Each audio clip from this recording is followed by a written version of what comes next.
You know, kids these days are so worried about being the best. They've been told they're so wonderful and special and perfect, they have to live up to their potential. They can't possibly live up to all the praise they've had.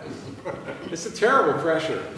They have to be the best. They can't just, you know, pay the bills and take care of an animal and maybe be kind to somebody.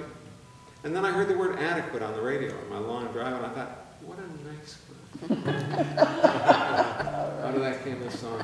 Let me tell you about the younger brother of Catherine the Great. Albert the Adequate woke up every morning between 7:30 and 8.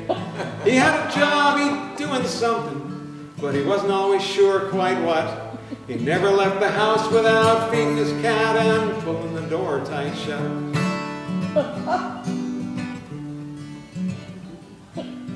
Albert sent his child support off each month to his first wife. He remembered people's birthdays and the milestones in their lives. He was tired after working all day and he'd lie down on the couch. But if the cat yowled, he'd get up and he'd let it out. Albert had a few little hobbies. He wasn't much of a leader, I guess.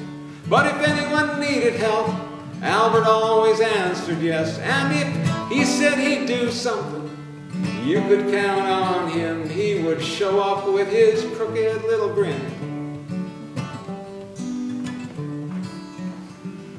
Each night Albert wrote in his diary before he got into his bed. He wrote down all the thoughts swirling round and round in his head.